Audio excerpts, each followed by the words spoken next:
WOWT 6 News broke the story Tuesday, an affidavit outlining details of a brutal rape of a high school girl 1 year ago. In that court document, details about a role of a third suspect actually linked to the case. A teenage girl accused of taking pictures of the naked rape victim after the abuse took place. Tonight, our Aaron Murray is investigating the charge against that female suspect. Aaron joins us live now. That's right, guys. That third suspect is Jalea Templeman. Now, her specific charge falls under a Nebraska statute pertaining to the unlawful intrusion of and distributing an image of a person in a state of undress. Now, like you just heard me, that's a mouthful, I know. But basically what it means is Jalea is accused of taking pictures of an alleged rape victim and posting those pictures to social media. A witness statement in a recently unsealed affidavit is heart-wrenching and stomach-turning. Javon Templeman and Nicholas Bregg are accused of sexually assaulting a fellow high school classmate in February 2014.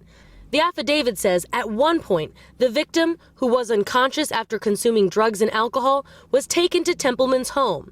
There, investigators say Jalea Templeman, Javon's sister, took pictures of the nude victim on a bed and another of her with a male. The affidavit said one picture was uploaded to Instagram and then the other picture was uploaded to Facebook. Defense lawyer Jim Schaefer, who is not representing anyone in the case, describes the charge as a serious one. Class 3 felony, obviously, is, it's in the middle range of potential felonies. There's only 2 felonies that are more serious in Nebraska. A Class 1 felony, which is like murder, rape, robbery, and a Class 2 felony, which is like burglary.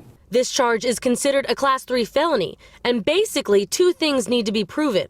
One, that the picture was taken against a person's will, which the affidavit says the victim was unconscious, thus not able to give consent. And then, of course, the second step is whether or not it's published on social media. That's what makes it a felony.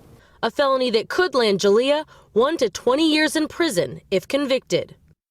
So how often does this kind of cybercrime happen? Well, we're digging into that as part of our continuing coverage coming up at 6:30, and it includes a warning from any user of social media. Back to you guys. Very interesting stuff. Now, Jalea Templeman was in court this morning where she waived her preliminary hearing, which means she will be directly bound over to district court.